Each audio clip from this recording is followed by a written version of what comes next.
Pemirsa, tepat hari ini pelatih timnas Indonesia John Hartman umumkan 25 pemain Garuda Calling untuk Piala AFF 2026. Lalu publik dibuat takjub usai ada satu nama naturalisasi baru, Tommy Estejago. Dia adalah rekan satu tim dari Nathan Juaon. Di sisi lain, mantan ketua Malaysia Datuk Hamidin tiba-tiba meminta maaf usai terang-terangan remehkan timnas Indonesia. Hamidin menyesal karena sosial medianya diserang bertubi-tubi oleh fans timnas Indonesia karena ucapannya bikin gaduh. Di sisi lain, Tommy Estejago buat pernyataan yang jujur usai resmi dinaturalisasi timnas Indonesia gini. Benarkah demikian? Honestly, I am very happy to be able to join the Indonesian national team. This is thanks to Coach John Hartman and my friend Nathan's AFF Cup. Otto cetak sejarah besar dan bikin kaget fans Garuda ini bisa-bisa. Tepat hari ini, pelatih timnas Indonesia umumkan 25 pemain timnas Indonesia untuk Piala AFF 2026 usai tiba dari Eropa, bahwa satu naturalisasi baru bernama Tommy Estejago, rekan setim Nathan Juaon di Willem II, dan coret 7 pemain titipan mafia bola PSSI. Tapi justru muncul permintaan maaf dan mantan ketua FAM Malaysia Datuk Hamidin karena sudah meremehkan timnas Indonesia.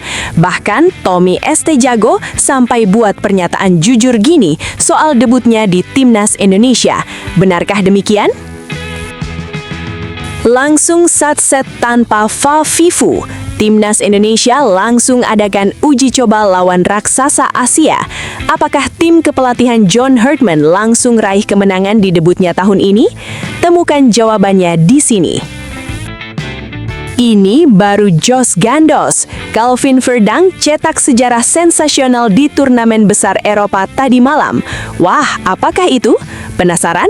Yuk simak video ini sampai selesai ya guys. Sebelum dimulai pembahasan, mohon bantuannya untuk subscribe channel ini, agar tidak ketinggalan info Timnas Indonesia. Dilansir dari situs web fiksi Garuda, tepat hari ini, dunia sepak bola Indonesia dibuat terkejut dengan pernyataan jujur dan cerdas dari pelatih baru tim nasional atau Timnas Indonesia, John Hartman. Pelatih asal Inggris ini, yang baru saja diumumkan sebagai juru taktik baru Timnas Indonesia, secara berani mengumumkan daftar 25 nama pemain yang akan bersaing untuk Piala AFF 2026. Namun, yang lebih mengejutkan adalah keputusan Hartman untuk mencoret 7 pemain yang dianggap sebagai titipan dari PSSI dan pengumuman pemain naturalisasi baru yang berasal dari Belanda, Tommy Estejago. Keputusan ini tidak hanya mengundang perhatian dari para penggemar sepak bola tanah air, tetapi juga memicu spekulasi bahwa Hartman mungkin tengah menunjukkan sikap tegasnya dalam mengelola timnas Indonesia, terutama setelah munculnya konflik dengan pihak-pihak tertentu dalam Federasi Sepak Bola Asia Tenggara. Saat Hartman mengumumkan daftar 25 pemain yang akan mengikuti pemusatan latihan, ada satu hal yang cukup mencuri perhatian. Pelatih berusia 48 tahun ini dengan tegas mencoret 7 pemain yang selama ini dikenal memiliki kedekatan dengan PSSI yang dinilai banyak pihak sebagai pemain titipan. Keputusan ini jelas menunjukkan bahwa Hartman ingin membangun tim dengan prinsip dasar yang jelas dan tidak terpengaruh oleh campur tangan luar yang dapat merusak integritas pemilihan pemain. Saya menghormati semua pemain yang telah memberikan kontribusi untuk timnas Indonesia. Namun saya ingin menekankan bahwa pemilihan pemain kali ini didasarkan pada performa dan kecocokan mereka dengan filosofi permainan yang ingin saya terapkan. Saya tidak ingin ada campur tangan yang bisa merusak atmosfer tim, kata Hartman dalam konferensi pers setelah pengumuman tersebut. Meski keputusan ini mendapat dukungan dari sebagian kalangan, namun tidak sedikit yang mempertanyakan langkah tersebut. Pasalnya, beberapa pemain yang dicoret tersebut selama ini merupakan nama-nama yang cukup dikenal di kancah sepak bola Indonesia, dan bahkan beberapa di antaranya memiliki peran penting dalam pertandingan-pertandingan sebelumnya. Kritikan keras datang terutama dari sejumlah pihak yang merasa bahwa langkah Hartman ini bisa menimbulkan ketegangan di dalam tubuh PSSI dan bahkan di kalangan pemain itu sendiri. Namun, bagi Hartman, keputusan ini adalah sebuah langkah yang diperlukan untuk membawa timnas Indonesia menuju kesuksesan yang lebih besar. Dia menegaskan bahwa masa depan tim akan ditentukan oleh komitmen dan kerja keras semua pemain, bukan karena siapa yang memiliki hubungan dengan federasi. Di luar dugaan, selain coretan 7 pemain lama, Hartman juga mengejutkan publik dengan mengumumkan bahwa Tommy Saint Jago, seorang pemain naturalisasi baru asal Belanda, masuk dalam daftar pemain yang dipilih. Saint Jago yang bermain di klub yang sama dengan pemain naturalisasi lainnya, Nathan Choe Aon di klub Belanda, Willem II, menjadi perhatian karena keputusannya yang tak terduga untuk memperkenalkan pemain baru dalam skuadnya. Saya memanggil Tommy Saint Jago yang memiliki kemampuan di lini tengah, dikenal sebagai pemain yang memiliki pengalaman bermain di liga-liga Eropa, khususnya Belanda, yang menjadi pasar sepak bola yang cukup kompetitif. Pengalamannya bermain di level tinggi dinilai dapat membawa dimensi baru bagi permainan timnas Indonesia. Selain itu, adanya kedekatan antara Saint Jago dan Nathan Choe Aon saya anggap menjadi keuntungan bagi proses adaptasi Saint Jago di dalam tim, ujar John Hartman ke awak media. Keputusan Hartman untuk mendatangkan pemain naturalisasi ini sekaligus menunjukkan bahwa dia tidak takut untuk membuat keputusan berani demi kekuatan tim. Dengan latar belakang Eropa yang dimiliki Saint Jago, pelatih yang sebelumnya sukses menangani timnas Kanada ini berharap dapat membawa warna baru dalam skuad Indonesia dan memperkuat lini tengah tim Garuda. Namun, keputusan-keputusan besar yang diambil oleh John Hartman tidak hanya karena alasan teknis semata. Ada faktor lain yang mungkin menjadi latar belakang penting, yaitu ketegangan yang terjadi antara Hartman dan pihak-pihak tertentu dalam organisasi sepak bola Asia Tenggara. Baru-baru ini, Presiden AFF dan mantan Ketua Federasi Bola Malaysia, Datuk Hamidin Mohamad Amin, terang-terangan meremehkan kemampuan timnas Indonesia di ajang Piala AFF 2026. Beberapa komentar dari AFF dan Hamidin yang dianggap merendahkan potensi Indonesia langsung menanggapi dengan keras oleh Hartman. Saya mendengar beberapa komentar yang sangat merendahkan tentang timnas Indonesia, terutama dari Presiden AFF dan Datuk Hamidin. Ini adalah tim yang penuh potensi dan kami telah menunjukkan bahwa Indonesia layak diperhitungkan di kancah internasional. Pernyataan tersebut jelas menunjukkan kurangnya penghormatan terhadap kami, ujar Hartman dengan nada tegas saat konferensi pers. Hartman tidak hanya menganggap komentar tersebut sebagai kritik, tetapi juga sebuah bentuk pelecehan terhadap prestasi yang telah diraih Indonesia dalam beberapa tahun terakhir. Sebagai respons terhadap hal tersebut, Hartman menegaskan bahwa dia akan berjuang untuk timnas Indonesia dan tidak akan membiarkan siapapun meremehkan kami. Ini adalah tim yang penuh semangat dan keinginan untuk menang. Kami akan membuktikan bahwa kami lebih dari sekedar tim yang diremehkan, tambahnya dengan penuh keyakinan. Pelatih John Hartman tahu betul bahwa tidak ada jalan mudah menuju kesuksesan. Namun, dengan kebijakan yang tegas dan visi yang jelas, dia berharap timnas Indonesia dapat menembus batasan yang selama ini ada. Dia juga menegaskan bahwa keputusan-keputusan yang diambil bukanlah untuk mencari popularitas, melainkan demi membangun masa depan yang cerah bagi sepak bola Indonesia. Keberanian untuk membuat keputusan sulit adalah bagian dari proses yang diperlukan untuk membawa tim ini ke level yang lebih tinggi. Saya ingin setiap pemain yang terpilih tahu bahwa mereka ada di sini karena kualitas mereka dan bukan karena faktor lain. Saya percaya bahwa kami memiliki potensi besar dan dengan dukungan penuh dari penggemar, kami akan menunjukkan kemampuan terbaik kami di Piala AFF 2026, ujarnya dengan penuh keyakinan. Para penggemar sepak bola Indonesia kini harus menunggu dengan penuh harap dan keyakinan akan transformasi besar yang akan dibawa oleh pelatih yang dikenal berani dan penuh ambisi ini. Apakah keputusan-keputusan besar yang diambil oleh John Hartman akan membuahkan hasil yang maksimal? Hanya waktu yang akan menjawab. Namun, satu hal yang pasti, timnas Indonesia kini memiliki arah dan semangat yang baru untuk menantang segala rintangan di Piala AFF 2026 mendatang. Sementara itu, di sisi lain, setelah beberapa hari penuh sorotan dan perdebatan mengenai pernyataannya yang meremehkan timnas Indonesia, mantan Ketua Federasi Sepak Bola Malaysia, Datuk Hamidin Mohamad Amin, akhirnya menyampaikan permintaan maaf secara terbuka. Permintaan maaf ini dilontarkan sebagai respons atas komentar yang dianggap merendahkan potensi timnas Indonesia, yang baru-baru ini mencuri perhatian dengan kebijakan pelatih baru mereka, John Hartman. Saya ingin mengungkapkan permohonan maaf saya yang tulus kepada seluruh masyarakat Indonesia dan semua penggemar sepak bola tanah air, ujar Hamidin dengan nada yang penuh penyesalan. Komentar saya yang lalu tidak mencerminkan rasa hormat yang seharusnya saya tunjukkan kepada timnas Indonesia. Saya menyadari bahwa sepak bola adalah olahraga yang penuh dengan emosi, namun pernyataan saya telah melebihi batas dan seharusnya tidak terjadi. Hamidin menjelaskan bahwa pernyataan yang ia buat semula bertujuan untuk membahas dinamika kompetisi sepak bola di Asia Tenggara, tetapi dengan cepat berubah menjadi kontroversi yang menyakitkan.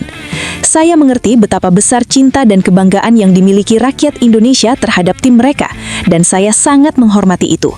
Timnas Indonesia memiliki sejarah langgang dan pemain-pemain berbakat yang patut diperhitungkan, lanjut Hamidin.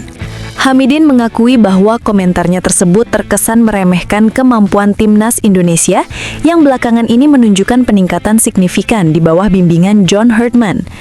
Saya sadar bahwa Timnas Indonesia sedang mengalami transformasi besar dan mereka telah menunjukkan banyak potensi.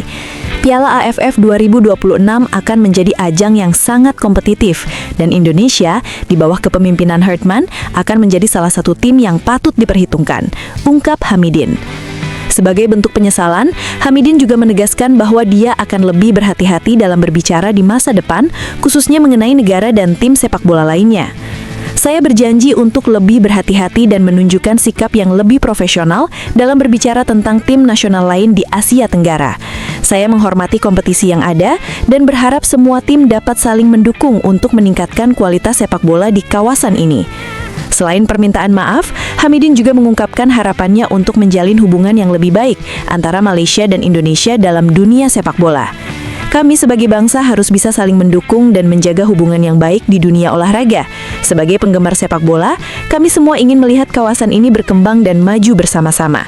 Indonesia adalah kekuatan besar di Asia Tenggara dan saya berharap kita bisa berkolaborasi untuk memajukan sepak bola di seluruh Asia, tutup Hamidin. Permintaan maaf ini tentunya disambut dengan beragam reaksi. Banyak pihak di Indonesia yang menghargai langkah Hamidin untuk menyampaikan penyesalan secara terbuka.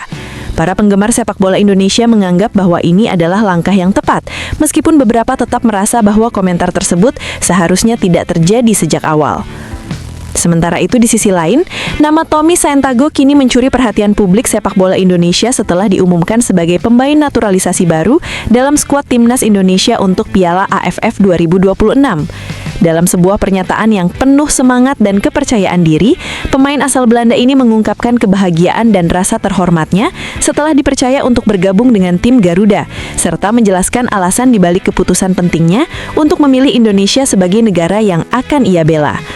Saya merasa sangat terhormat bisa bergabung dengan Timnas Indonesia. Saya tahu ini adalah keputusan besar dalam karir saya, tapi saya siap untuk menghadapi tantangan ini. Saya telah bermain di berbagai level sepak bola di Eropa, namun tidak ada yang lebih membanggakan daripada bisa bermain untuk negara yang memiliki sejarah besar dalam sepak bola seperti Indonesia, ujar Tommy dengan senyum lebar. Tommy juga mengungkapkan bahwa proses adaptasinya akan dipermudah oleh keberadaan Nathan Chueon yang telah lebih dulu bermain untuk Indonesia dan merupakan sahabat dekatnya. Nathan adalah pemain yang luar biasa dan kami memiliki chemistry yang baik di klub. Kami juga sering berbicara tentang sepak bola Indonesia dan saya sangat mengagumi semangat serta dedikasi para pemain di Timnas Indonesia. Saya yakin kami akan saling membantu untuk membawa tim ini ke level yang lebih tinggi, tambah Tommy. Keputusan Tommy untuk memilih Timnas Indonesia juga sejalan dengan perubahan besar yang tengah dilakukan oleh pelatih baru, John Herdman. Di bawah arahan Herdman, Timnas Indonesia diprediksi akan mengadopsi gaya permainan yang lebih modern dan progresif, serta memberikan kesempatan kepada pemain-pemain muda dan naturalisasi untuk berkembang. Saya sangat terkesan dengan filosofi permainan yang diterapkan oleh Coach Herdman. Dia memiliki visi yang jelas untuk tim ini, dan saya percaya ini akan membawa kami menuju kesuksesan di Piala AFF 2026 dan seterusnya. Saya siap untuk belajar banyak dari pelatih dan rekan-rekan satu tim, serta memberikan kontribusi terbaik saya, tutup Tommy. Sebagai pemain naturalisasi, Tommy Santiago merasa sangat beruntung bisa menjadi bagian dari proyek besar ini. Saya ingin memberikan yang terbaik untuk negara ini, untuk para penggemar sepak bola Indonesia yang selalu mendukung timnas. Saya tahu tantangan yang ada, tapi saya merasa siap dan bahagia bisa membela Indonesia, tambahnya dengan penuh keyakinan. Saya yakin Timnas Indonesia bisa menjadi salah satu tim yang sangat kuat di Piala AFF 2026. Kami memiliki pemain-pemain berbakat, dan saya percaya kami bisa mengatasi segala tantangan yang ada. Tentu saja, kami akan bekerja keras dan semangat juang kami sebagai tim akan menjadi kunci untuk meraih hasil terbaik, ujarnya. Tommy juga berharap bisa segera beradaptasi dengan gaya permainan Indonesia yang dinilai memiliki kecepatan dan kekuatan fisik yang luar biasa. Saya sudah melihat banyak pertandingan Indonesia dan saya tahu betapa penuh semangatnya permainan mereka. Saya harap saya bisa segera beradaptasi dan memberikan yang terbaik bagi tim, tambahnya. Bagi Tommy, ini bukan hanya tentang bermain di Piala AFF 2026, tetapi juga tentang menjadi bagian dari sejarah baru sepak bola Indonesia. Saya ingin menjadi bagian dari generasi pemain yang membawa timnas Indonesia ke level yang lebih tinggi. Tidak hanya di Piala AFF, tetapi juga di kompetisi internasional lainnya. Saya berharap kami bisa terus berkembang dan mencapai prestasi yang membanggakan. Dengan penuh kebanggaan, Tommy menutup pernyataannya. Ini adalah langkah besar dalam karier saya. Saya bangga bisa menjadi bagian dari timnas Indonesia, dan saya akan memberikan semua yang saya miliki untuk negara ini. Terima kasih atas dukungannya.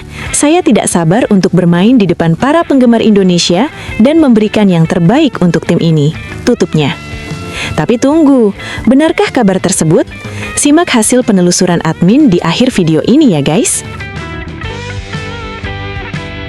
Timnas Indonesia harus menelan kenyataan pahit kehilangan peluang menaturalisasi satu nama besar dari kasta teratas Eropa.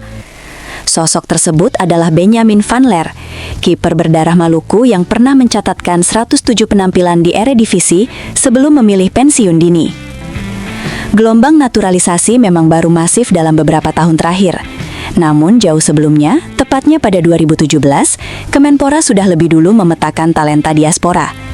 Saat itu, nama Van Leer masuk dalam daftar 24 pemain keturunan yang dipantau pemerintah lewat kerjasama dengan Kemenlu dan KBRI Den Haag. Bahkan telah direkomendasikan ke PSSI untuk ditindaklanjuti. Rekam jejak Van Leer terbilang mentereng. Ia sempat menjadi andalan roda Jesse, lalu direkrut Ajax Amsterdam pada 2017. Sebuah pengakuan atas kualitasnya meski harus bersaing ketat di klub raksasa Belanda. Karirnya berlanjut di NAC Breda dan Sparta Rotterdam sebelum akhirnya gantung sepatu pada 2023 setelah sempat setahun tanpa klub. Keputusan pensiun itu sekaligus menutup peluang Indonesia untuk menggait kiper berlabel Grade A tersebut. Van Leer pun berlalu tanpa mengenakan seragam Garuda. Meski begitu, sektor penjaga gawang timnas kini tetap aman. Kehadiran Marten Paes dan Emil Audero Mulyadi memastikan Indonesia masih memiliki kualitas elit di bawah Mistar. Meski sejarah mencatat ada satu bintang Eredivisie yang sempat terlewatkan. Kabar menggembirakan datang dari Calvin Verdong. Bek kiri timnas Indonesia itu kembali dipercaya menjadi starter saat LOSC Lille menjamu SC Freiburg pada fase grup Europa League 2025-2026 di Decathlon Arena Stade Pierre Mauroy. Jumat, 31/2026 dini hari WIB. Verdong tampil sejak menit awal dan sukses menggeser Romain Perau ke bangku cadangan. Meski akhirnya digantikan pada menit ke-82. Lille sendiri keluar sebagai pemenang lewat gol dramatis Oliver Giroud di menit 90+2, memastikan kemenangan tipis 1-0. Hasil tersebut membuat Lille mengoleksi 12 poin dari 8 laga, dan finish di peringkat ke-18, cukup untuk mengamankan satu tiket play-off menuju babak 16 besar. Bagi Verdong, laga ini juga menandai kembalinya ia sebagai starter di Europa League, setelah sebelumnya hanya tampil sebagai pemain pengganti. Total, Verdong sudah 5 kali turun sejak menit awal di kompetisi Eropa musim ini dan mencatat 1 assist. Di Liga 1, ia telah bermain 7 kali dengan total 360 menit. Menit bermain yang terus meningkat ini menjadi sinyal positif bagi timnas Indonesia.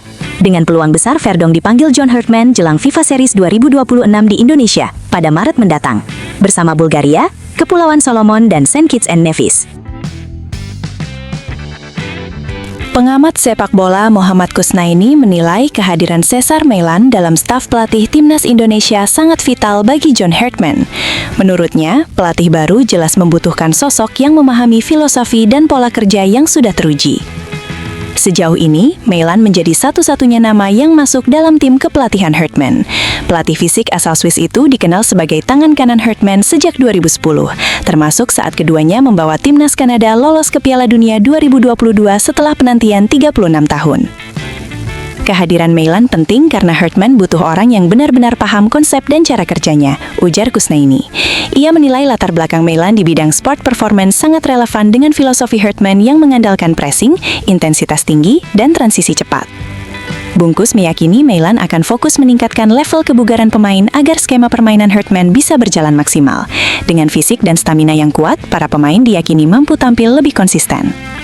Di sisi lain, Kusnaini juga mengingatkan publik agar tidak terburu-buru menilai kinerja Hartman. Ia menekankan pentingnya kesabaran serta dukungan penuh dari PSSI, karena membangun tim nasional bukan proses instan, melainkan butuh waktu dan kesinambungan. Nama Dean James kian mencuri perhatian publik sepak bola Belanda.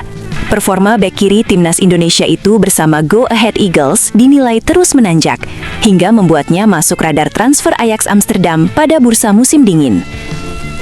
Media Belanda fcupdate.nl melaporkan jurnalis Tim Gerritsen merekomendasikan Dean James sebagai kandidat ideal untuk mengisi sisi kiri pertahanan Ajax. Ia dinilai cocok menjadi pesaing Owen Wijndal, seiring kebutuhan mendesak Ajax mencari bek kiri baru. Penilaian senada datang dari Football Primer yang menyebut Dean James sebagai opsi realistis dari sisi harga. Ajax disebut enggan menebus Sofian El Karuni dari FC Utrecht karena bandorolnya dianggap terlalu mahal. Ajax memang tengah aktif berburu bek sayap kiri setelah ditinggal Jorel Hato ke Chelsea. Upaya mendatangkan Alexander Zinchenko dan Quilinci Hartman sebelumnya juga gagal terrealisasi. Musim ini, Dean James tampil konsisten dengan catatan 27 laga, 1 gol, dan 4 assist bersama Go Ahead Eagles. Statistik tersebut membuat namanya semakin diperhitungkan di bursa transfer. Jika transfer ke Ajax terwujud, Dean James berpeluang bermain satu tim dengan Maarten Paes. Kiper timnas Indonesia itu juga tengah dikaitkan dengan Ajax dan disebut bakal ditebus dari FC Dallas dengan nilai sekitar 1 juta euro. Timnas Indonesia U17 akan memanaskan mesin dengan melakoni 2 laga uji coba melawan Cina pada 8 dan 11 Februari 2026. Kedua pertandingan persahabatan tersebut dijadwalkan berlangsung di Indomilk Arena, Tangerang. Uji coba ini menjadi bagian penting dari persiapan Garuda Muda menuju Piala Asia U17 2026 yang akan digelar di Arab Saudi pada Mei mendatang. Sebelumnya, Timnas U17 juga bakal tampil di Piala AFF U17 pada April sebagai ajang pematangan skuad sebelum bersaing di level Asia. Indonesia sendiri lolos otomatis ke putaran final Piala Asia U17 2026 tanpa melalui babak kualifikasi, setelah sukses menembus perempat final pada edisi sebelumnya. Menariknya, skuad yang disiapkan kali ini diprediksi akan dihuni banyak wajah baru, seiring pemain ex Piala Dunia U17 2025 diproyeksikan naik ke Timnas U20. Hingga kini PSSI juga belum mengumumkan pelatih kepala Timnas Indonesia U17 menyusul promosi Nova Arianto ke Timnas U20. 2 laga kontra Cina pun diharapkan menjadi ajang evaluasi awal sekaligus fondasi pembentukan tim menghadapi padatnya agenda sepanjang 2026. Setelah ditelusuri oleh admin, berita pertama tadi hanya karangan ya guys. Tujuannya untuk edukasi penonton, karena mulai marak berita karangan yang menyebar di YouTube. Penulis juga sudah memperingatkan agar hati-hati sebelum menyebarkan video ke sahabatmu.